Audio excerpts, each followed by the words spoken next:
Part 5, The Custodians, Chapter 15, The Vow of Silence. The debate that followed Lena's ultimatum was not loud or angry, but a quiet, somber weighing of souls. It lasted through the night, fueled by stale coffee and the immense gravity of their situation. The gear fragment on the table served as a silent, monolithic judge. Travis was the most conflicted. Every fiber of his, being the part of him that had looked at the stars since he was a boy, screamed to share the discovery. This isn't ours, he argued, his voice strained. This belongs to everyone. To withhold this is to deny humanity its own destiny. What destiny? Travis Lena countered softly. A destiny of fighting over it, of turning this place into a military base and this entity into a weapon. We are a species that weaponizes everything we don't understand. We are not ready for this. Eric Ever, the pragmatist, brought up the logistics of secrecy. Our funding is private, but our benefactor is a patriot. He believes in this country and its institutions.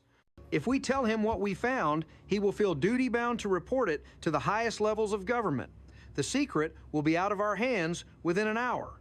Then we don't tell him the full scope Chris Roberts suggested. We continue to report on the UAPs, the EM fields. We keep the breach, the void, the crystal compartmentalized, known only to those in this room. The idea was dawning. It was a conspiracy born of necessity, a vow of silence, not to hide a crime, but to protect a discovery so profound it could break the world. In the end, it was Travis who conceded. He looked at the 3D LiDAR map of the alien labyrinth still frozen on the screen, then at the image of the star charts from a forgotten galaxy. He had wanted to give humanity the stars, but he realized with a sinking heart that they would only bring their wars with them. Okay, he said the word heavy with the weight of all the unwritten headlines and canceled Nobel Prizes. We keep it quiet, we become custodians.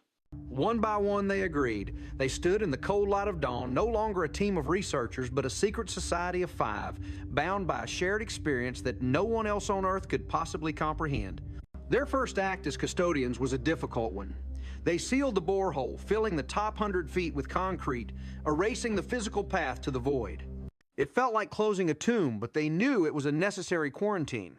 Chapter 16, The Rosetta Stone. With the door to the labyrinth closed, another one opened. The terabytes of data recovered from Orpheus became their new frontier. The command center transformed from a hub of field experiments into a monastery of digital archaeology. The mission was no longer to poke the anomaly, but to understand its mind. The walls of the main briefing room were papered with printouts of the alien script and geometric patterns. The star maps were cross-referenced with every astronomical database they could access. The work was slow, painstaking, and maddeningly difficult. Eric and Travis tackled the equations. They weren't written in a linear fashion, but seemed to flow and spiral, integrating geometry and symbols in a way that suggested their mathematics was a far more holistic discipline than humanities. It's like they don't see a difference between a number and a shape. Travis marveled one afternoon staring at a complex mandala-like equation. This symbol here, it seems to represent both the concept of infinity and the shape of a torus. How can one thing be both? Maybe for them it is, Eric replied, deep in thought. Maybe their physics is a direct expression of geometry. They don't calculate the universe, they describe its shape. Meanwhile, Lena and Chris worked on the language itself. They ran frequency analysis on the symbols, looking for patterns for anything resembling a grammar or syntax. They found repeating motifs, clusters of symbols that appeared near images of stars or complex biological-looking diagrams. It's pictographic, but not in a simple one-to-one way Lena theorized. I think each symbol is a concept and its meaning changes based on the symbols around it. It's a contextual language, infinitely complex. They called the data the Rosetta Stone, but it was a stone with no known language to anchor it. They were trying to learn a language from a single, vast, incomprehensible book without a dictionary. Days bled into weeks. The weight of their secret and the slow pace of their progress began to take a toll. The initial awe was replaced by a grinding, obsessive frustration. They were sitting on the greatest knowledge in history, but they couldn't read the first word. Chapter 17, Whispers and Echoes. The ranch grew quiet, eerily so. With the drilling stopped and the experiment scaled back to passive monitoring, the high strangeness that had been a daily occurrence seemed to vanish. The bubble was still there, a faint distortion in their most sensitive instruments, but it was quiescent. The UAPs no longer danced in the night sky. The radio frequencies fell silent. The silence was in its own way more unnerving than the chaos. It felt like the quiet of a house after its owner has gone into a deep, impenetrable sleep. But the quiet did not go unnoticed. One morning, a black, unmarked helicopter flew a low, slow grid pattern over the entire property. It was military grade, and it made no attempt to contact them. It simply watched its smoked glass canopy betraying no sign of its occupants and then flew away. A week later, Eric detected a sophisticated encrypted data stream aimed at one of their own communication satellites. Someone was trying to hack their systems to see the data they were sending off-ranch. The attempt was clumsy and easily repelled, but it was a clear sign they were being watched. Someone in the intelligence community must have been monitoring the energy signatures from our experiments, Eric concluded grimly. The massive EMI event, the radio, burst the Sentinel's appearance. That would have lit up every military sensor in the Western Hemisphere. Now it's all gone quiet. They're wondering why. They're coming to look. The external pressure was matched by a subtle internal shift on the ranch itself. The quiet was not an absence of phenomena, but a change in its nature. Lena, walking the property, noticed that the cattle would no longer go near the mesa. They kept a wide, respectful berth, as if they could still feel a lingering aura.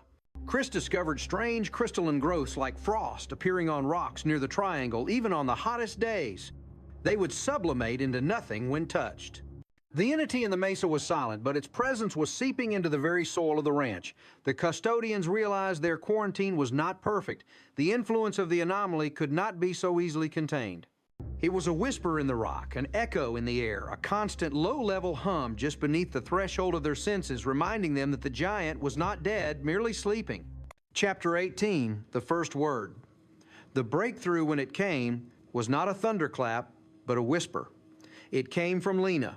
For weeks, she had been obsessed with one particular symbol, a simple circle with a single complex line drawn through its center. It appeared everywhere in the archive, next to the star maps embedded in the equations, and most tellingly, it was the final symbol in the golden ratio signal they had received. She had a hunch that it was not a noun or a verb, but a foundational concept. A piece of punctuation, an operator. Working with Eric, she ran a new kind of analysis. Instead of trying to define the symbol, they removed it from every equation and text string where it appeared and analyzed what was left. They treated it as a variable and unknown to be solved for. The result was a cascade of revelations.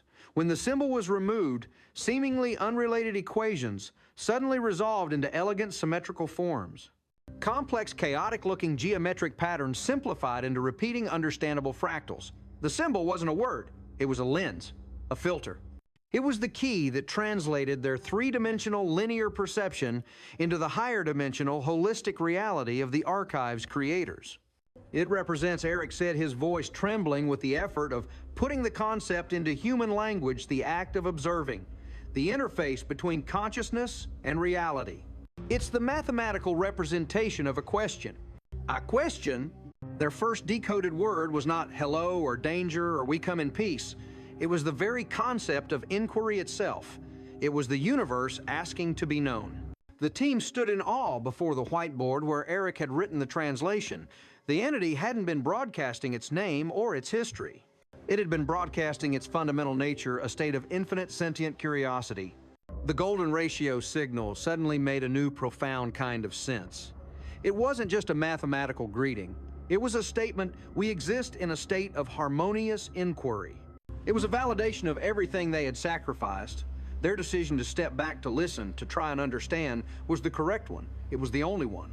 They had answered the question with a question of their own, and in doing so had taken the first true step onto a path of communication that would stretch out for generations.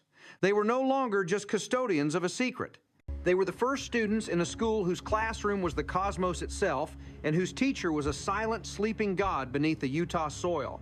Part 6, The Guardians. Chapter 19, The Man from Nowhere. He arrived on a Tuesday in a black sedan that kicked up a plume of dust on the long driveway to the command center. He wore a perfectly tailored black suit that seemed impervious to the desert heat and dust. His face was nondescript, a collection of forgettable features that somehow coalesced into an aura of absolute authority.